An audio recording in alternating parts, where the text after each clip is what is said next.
Welcome to the Joe Thomas Public Safety Facility with Sergeant Vaniya Bennett, Pine Bluff Police Department. Joining me at the podium today, I have Prosecuting Attorney Hunter, I have Shirley, Pine Bluff Police Chief Denise Richardson, I have Deputy Chief Vaniya, I have Assistant Chief of Police Kevin Hanley, and I have Alcohol, Tobacco, and Firearms Agent Clayton Murray. Chief Richardson has prepared a statement today. Once she's finished, we'll have statements from the prosecutor, Hunter, followed by Clayton Murray. The last person you'll hear from is Mayor Shirley Washington.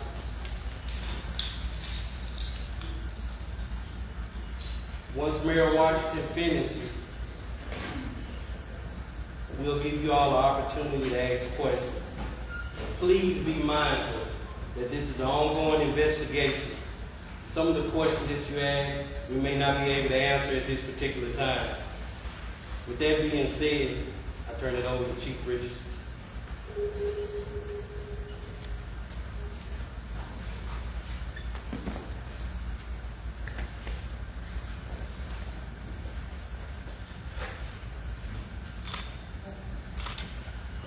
Good afternoon. My name is Denise Richardson. I'm Chief of Police here at Pine Bluff PD. And we are here, number one, to let the public know that we hear you. We are here to give our condolences for the families who have lost their children and to give you a chronological order of the events over the past several days. These incidents, we're going to go back as far as May 7th, and we will conclude with the incident that occurred July 17th. On May 7, 2023, at approximately 2 a.m., officers were dispatched to Jefferson Regional Medical Center for several gunshot victims. One of the victims, Tyler Thornton, 16 years of age, succumbed to his injuries that night. The crime scene was located at a community center at MLK Park. There were over 200 spent shell casings of different calibers recovered from that scene. There were 3 principal suspects named in this case. They are 16-year-old Damien Pierson, 20-year-old Deshaun Chapman, and 18-year-old Will Rogers Jr. They are all in custody, and this investigation is ongoing.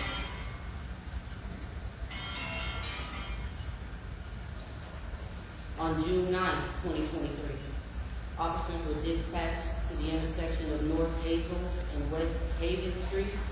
Upon their arrival, officers discovered a black male later identified as 17-year-old Jatravius Kendall in the front passenger seat of a Nissan Altima. It is alleged that at the time of this shooting, there were 2 other juveniles in the car with Jatravius. During the investigation, detectives developed 2 suspects. They were located, questioned, and detained. 17-year-old Otis Tyler, 17-year-old Pariah White were both charged with this murder. 19-year-old Lamonte Harris was also implicated, and he turned himself into police on June 13th. He is the 3rd person charged in the murder of Jatravius Kendall. On July 11th, 2023, at approximately 9:41 p.m., officers responded to 2833 South Orlando Street regarding the shooting. Officers arrived and located Patrick Carter Jr. lying in the street. Carter was transported to Jefferson Regional Medical Center where he died from his wounds. After investigating this incident, detectives arrested 17-year-old Omarius Moore for the murder of Patrick Carter Jr. On July 15, 2023, at approximately 4 a.m., officers were dispatched to 3604 Greenway Drive in reference to a possible burglary in progress. When officers arrived, they located Archelius Glover, also known as Bam, lying under a carport. Mr. Glover had been shot and was transported to Jefferson Regional Medical Center, where he recovered. At the same time, a second call was dispatched for gunshots in the area of East Lake Drive. Officers searched that area and located a gun lying in the middle of the street on East Lake, just west of where Mr. Glover was located. Upon further search, patrol officers found a person lying in a field near the same street. This person was later identified as 16-year-old Damien Pierson, also known as Solo. Mr. Pierson was pronounced dead at the scene.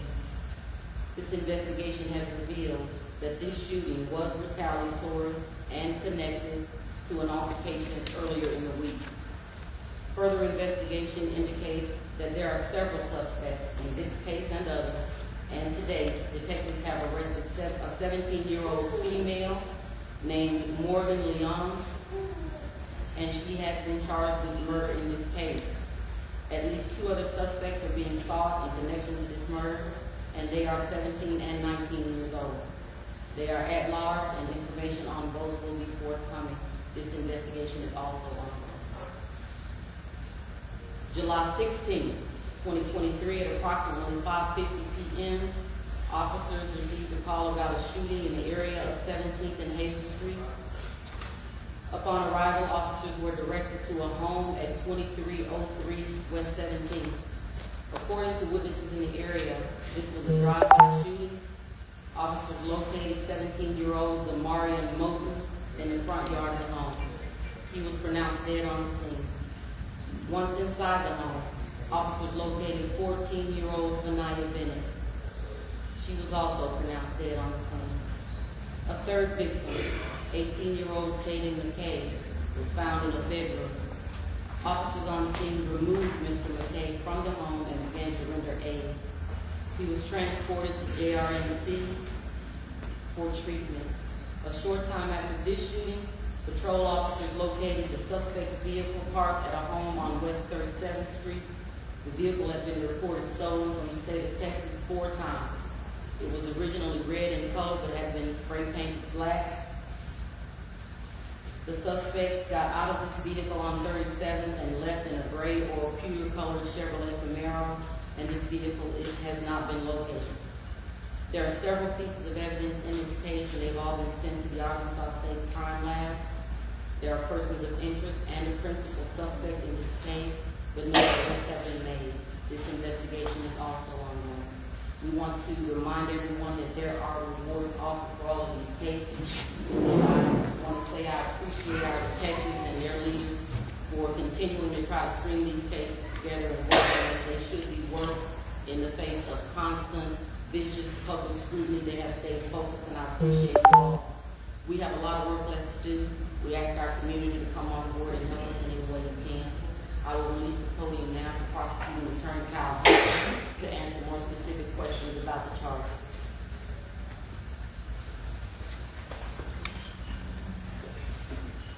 Thank you, Chief. And good afternoon. And my name is Kyle Hunter. I'm the prosecuting attorney in District 11 West, Jefferson and Lincoln County. Let me first also offer my condolences to his family and friends, loved ones of those who have lost people over the last few weeks here in Pine Bluff to this violence.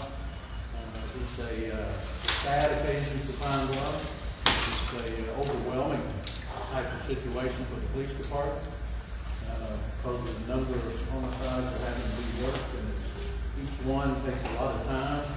I congratulate them right now on the work that's already been done, identifying suspects and making some arrests.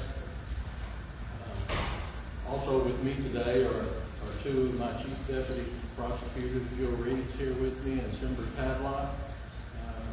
They in my office are, along with myself involved in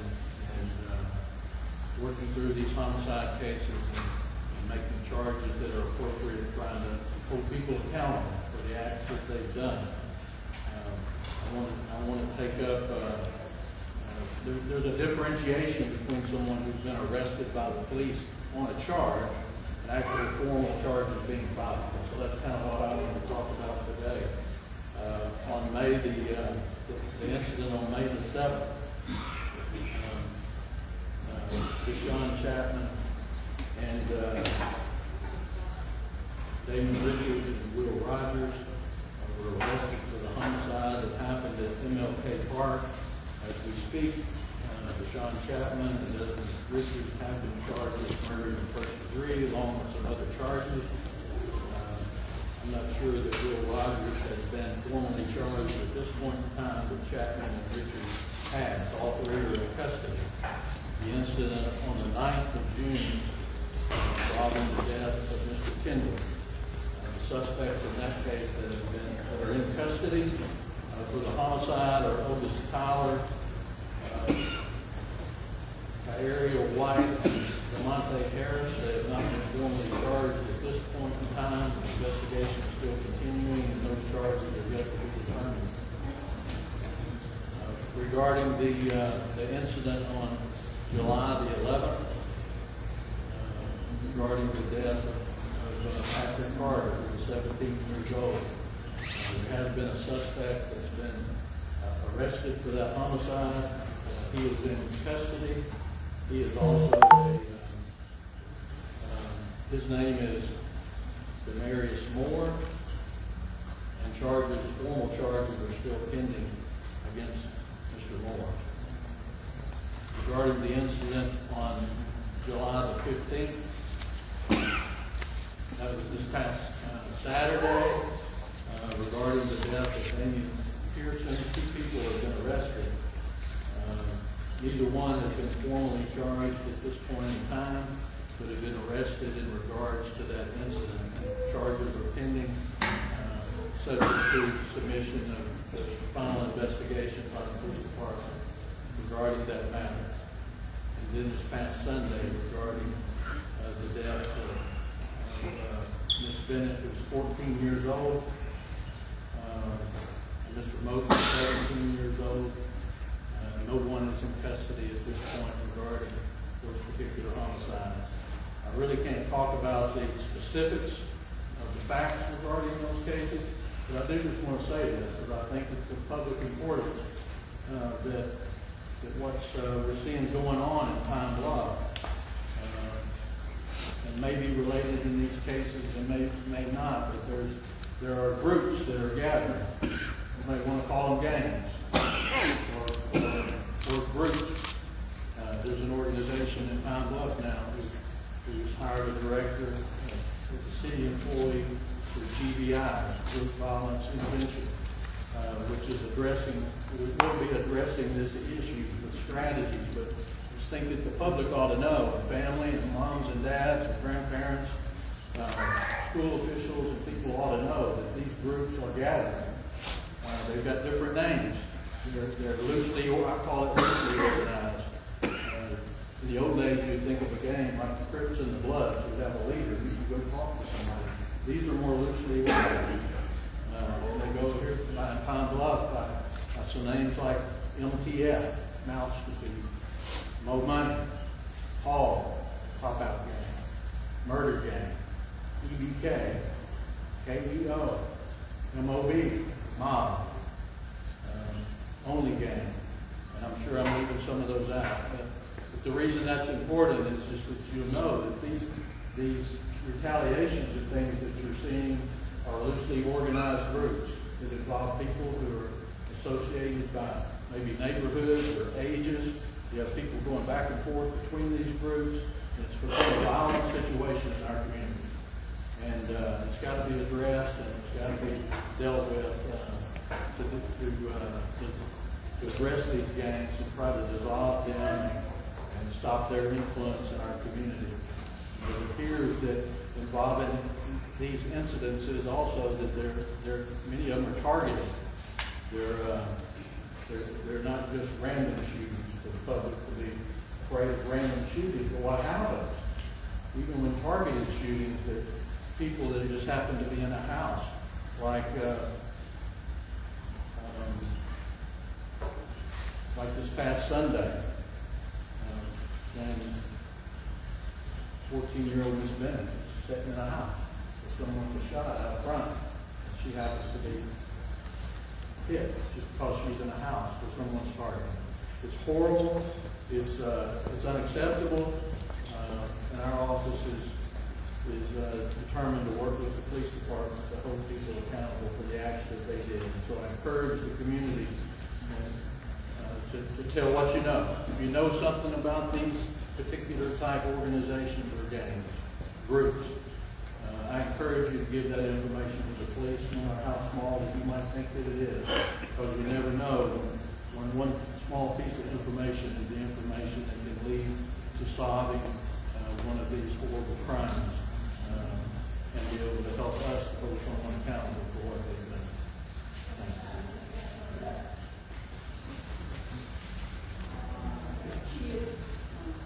Hello everyone, I'm Clayton Merrill. I'm the resident agent in charge of the Bureau of Alcohol, Tobacco, Firearms and Explosives, ATF, out of Little Rock. I don't really have a prepared statement here today. I just want to let everybody know that ATF here is working with Pine Bluff Police Department to do everything we can to identify these people and bring them to justice. We're here for any crime gun intelligence that may arise in these investigations to assist the Pine Bluff Police Department.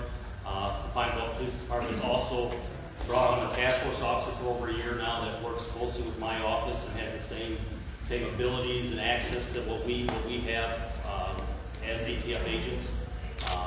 So I just want to make sure that the citizens of Pine Bluff and Jefferson County know that they're not alone in this fight. We're here too. We're doing everything we can to help, and we'll continue to be here for you guys.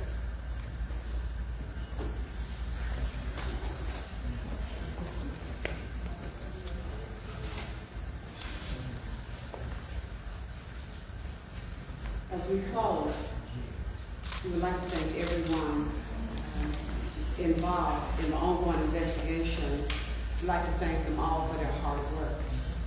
Speaking on behalf of the community, I can say our hearts are broken over the loss of lives that we've experienced. It's unacceptable. It's inexcusable. When homicides occur, we owe it to the victims and their loved ones to find the perpetrators and to bring them to justice. At the same time, we stand here today, we know that we all have an even larger mission. It's equally important for the community to be proactive and protect people from violence, especially our most vulnerable citizens, our youth. The city is taking action to do so. As the prosecutor just said, one of our priorities is the Group Violence Intervention Program.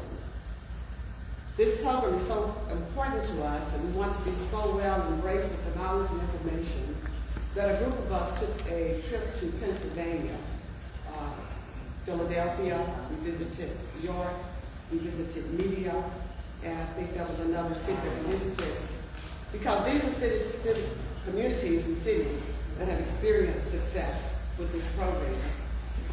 I'll have a critical role in this mission. The judges, the prosecutor, the volunteers in the community, the police department are all connected, and will be connected in the future as we move forward with our schools and with our neighborhoods. They'll be talking with them to identify their emotional, socioeconomic needs, and they'll connect the resources that we need to avoid circumstances that lead to this violence. This will include jobs, workforce training, mentors, and even mental health resources. GVI strategies are evidence-based that have reduced crime, as I said, in a number of communities, and we've never had such a program like this in our city. But we need new strategies like GVI if it's going to be our goal to save our young people. To learn more about this program and how to get involved, please join us for a critical GVI, and this is a special meeting. It's a town hall meeting that will be held August 22nd at 6 p.m. at the Pine Bluff Convention Center. We simply cannot police our way out of this violence. Everybody has to embrace us and embrace the community and our young people with support, from parents and educators to faith leaders and youth mentors. We must all do our part to save our youth. That's going to be our ongoing goal. Thank you.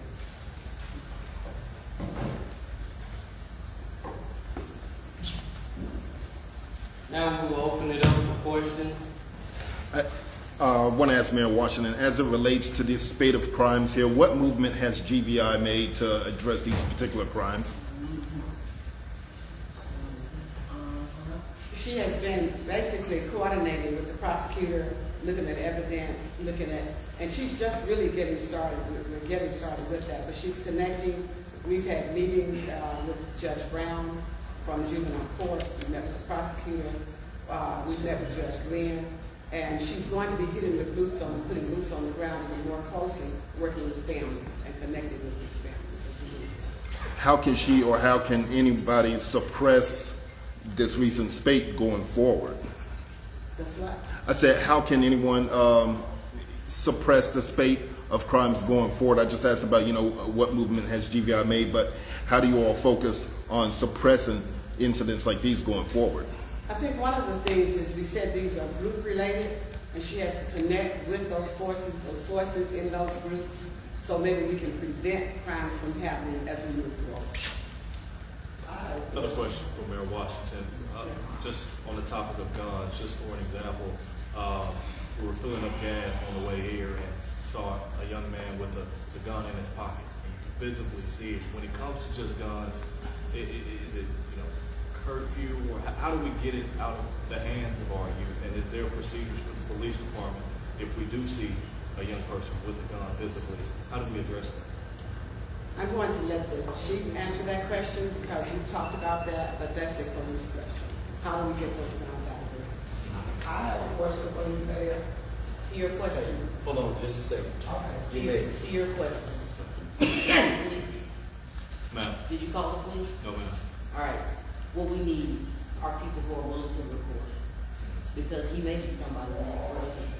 Now, as you know, Arkansas is an open carry state. Juveniles are not supposed to carry, but we know that they do. So a lot of times when we want to approach people who we see are carrying, they are legally carrying that firearm possibly. So unless we know their age, we don't know how to proceed at that time. And I know most people, when you see someone with a gun, you should approach and you don't know what to do. So I ask you all to call the police. We'll get there as fast as we can, and we'll take it from there. So I appreciate you for bringing that to our attention. But in terms of how to keep them out of their hand, I think our ATF agent can help us with that. A lot of these guns are stolen. So what the community can do is lock your guns away.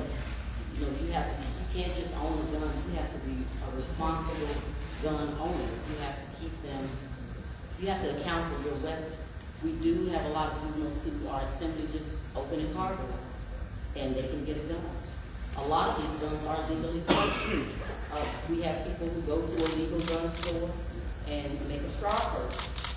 Someone who can legally buy a gun will take those guns and give it to somebody who shouldn't have it. So the suppression that we need is number one, people to report. Number two, families to be responsible and pay attention to the young people in your family. Talk to them, help them any way you can so they never come to us. But Arkansas has a lot of freedom when it comes to gun ownership, and we are limited. It is a misdemeanor if we do catch a juvenile with a gun. It's not even a felony. It's a misdemeanor. That's a problem, but it's one we have to deal with. So the questions in terms of the types of weapons, I will refer to the ATF, and I'll answer any of the questions you have. Okay. I have a question. These parks, okay, my son, he got killed February 23rd over there in the loop at that park. Why are there not lights where you can see? It's so dark down through there. At night, I'm grown and I'm scared to go through there. Just imagine my child going through there with his so-called friend, and then somebody shoot him, and you can't even see nothing. There ain't nothing you can see. You got you got Hudson Park like that, you got Central Park like that, and you got that little mini park over there, and you got that little park over there, where I don't know the name of it, over there on Hutchinson Street, 3rd and Hutchinson. Why, I'm getting nervous, y'all. Why are there not any lights? Because you can't see nothing. No light pole, no nothing. The only thing he did was a telephone pole in the midst of him getting killed. So I'm trying to figure out what's going on with the bar? Thank you, Yeah. Angela. Angela's son is Kendra Hicks. Kendra Hicks was killed earlier this year at 3rd and Hutchinson, and it is dark. And we do have about 22 parks on Pine Bluff, and they are not all well lit. I can say that the city has already been in talks with our street department director and our parks director to try to rectify that situation or close some of those parks. We've heard the comments from the people who actually live there. They have complained we've had more than one victim at the same place where Kendra died, and it is a problem for the city. So, and moving forward, we will address the lighting issue. So thank you.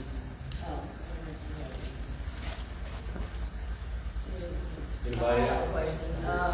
As far as the parents to the victims of these children that's being murdered in these streets, who exactly do we hold accountable for this? Because there's a lot of blaming in the department, because I'm one of the parents that's gonna stay on the department to make sure my daughter's murder gets solved. 2 of my daughters were assaulted in this city of the Pine Bluff. And the police doing their job arresting these people, and who do we hold accountable in the prosecuting attorney's office to make sure that these people stay incarcerated? Because they're steady going around shooting other people. When they get let out here on the streets, what about that? Who we gonna hold accountable up in the Justice Department that's supposed to be protecting the citizens that we pay our tax dollars to protect? And our children, the families are not safe. Our homes being shot up, they're being threatened. These same children are out making other murders and homicides around Pine Bluff. How many children have to die in Pine Bluff before somebody can lock these children up? And or what are we gonna do to provide something for these children to do other than shoot each other? Ms. Surveyor lost her daughter, Asheray. Do you say it, Asheray Thomas? Her daughter was also killed this year. And what I can say to your question is, one, we have a lot of programs, but we realize that everybody can't make it to the program. So we reach everybody that we can. And I think as far as the people who are constantly getting out and reconstituting themselves in our communities, I think we have to positively identify our youth, at-risk youth, and high-risk youth. And I think for a long time, we have put them all in one category as youth. And our juvenile justice system was not created to handle this type of violent offender as a juvenile.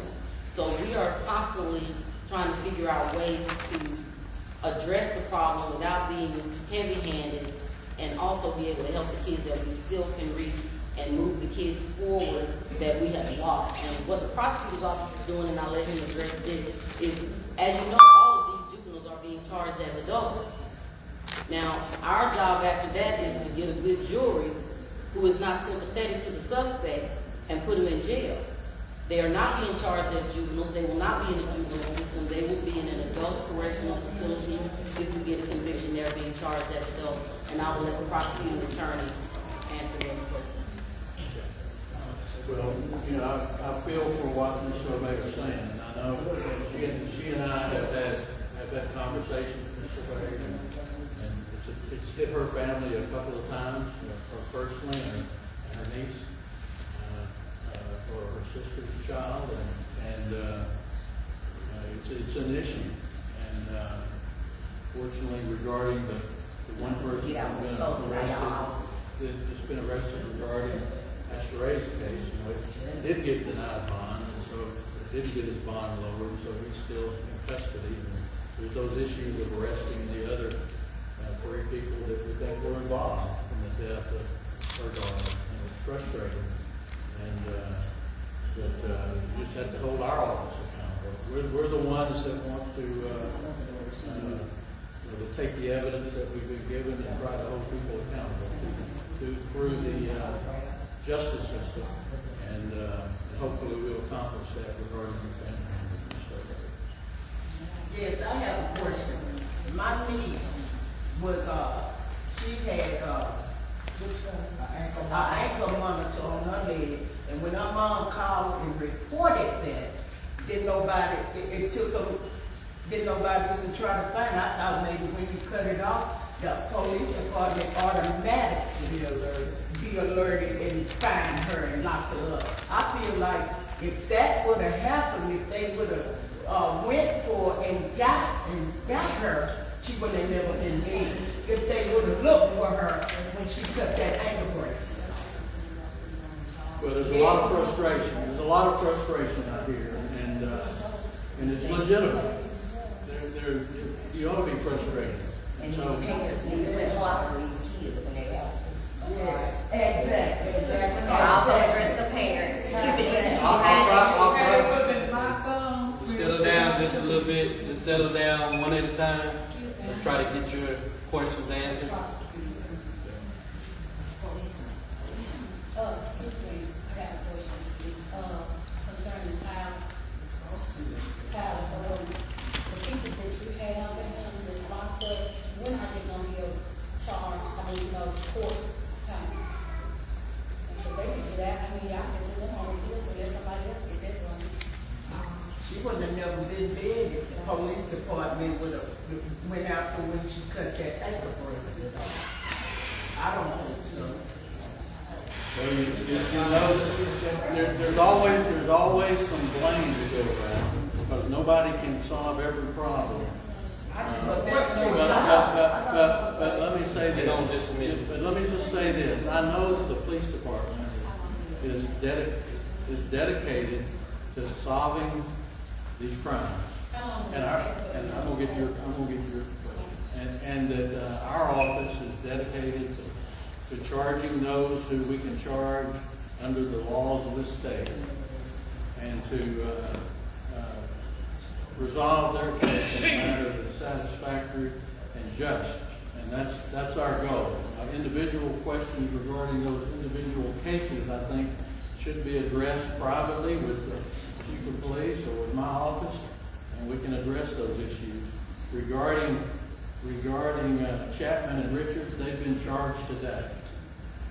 And I expect that Will Rogers will also be charged today. And those are the three. And then once that happens in the system, they'll have a clean arraignment date. It'll probably happen sometime in the first part of August, and then a trial date will get set, and we need to visit about how that's going to work. I'm not aware of a fourth suspect. Now, at that particular park, there were lots of people out there that day. Right.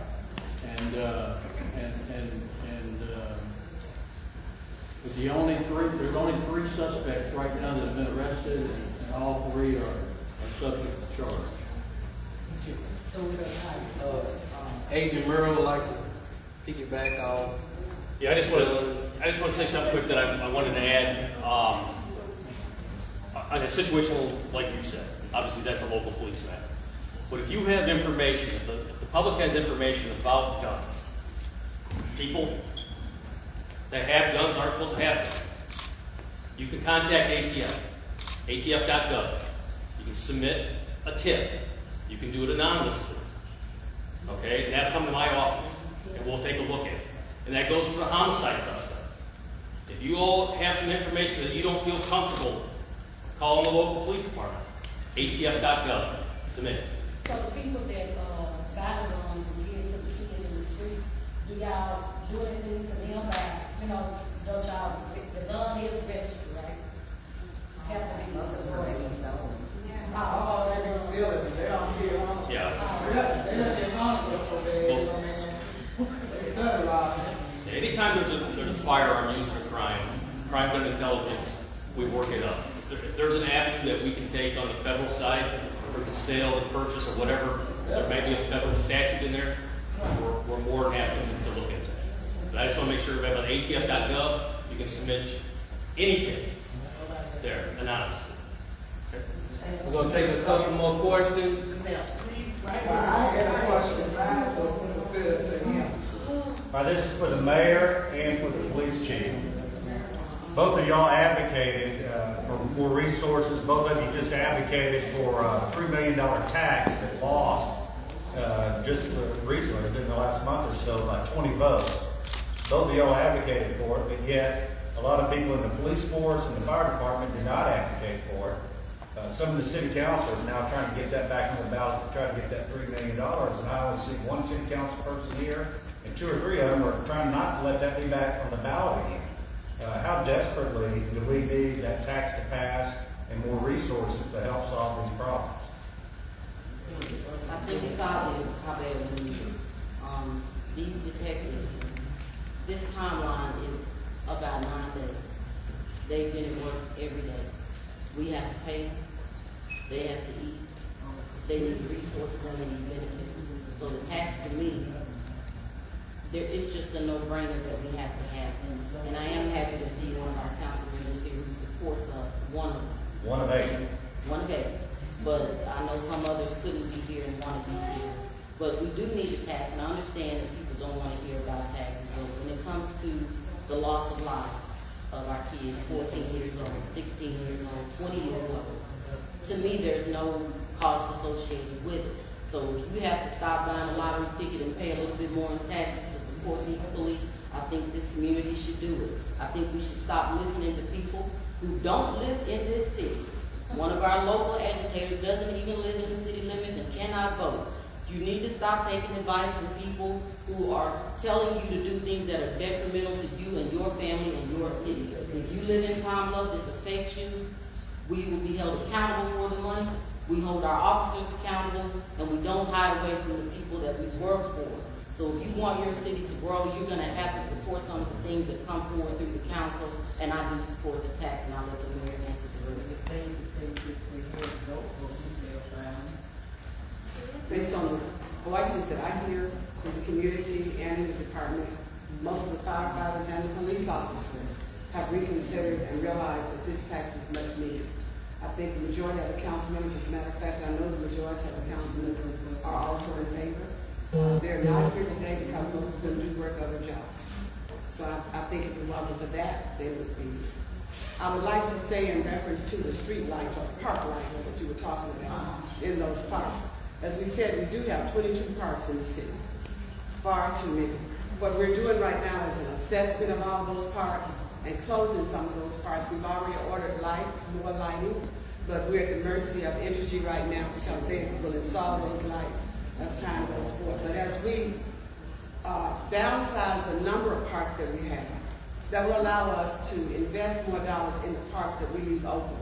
We want to brand those parks, we want to bring in activity. I've been here all my life, those parks been just like that. And my son is not the first murder there, he's not the second murder there, he's not the third. This has been happening since, what, I'm 46? This has been happening over 20 years.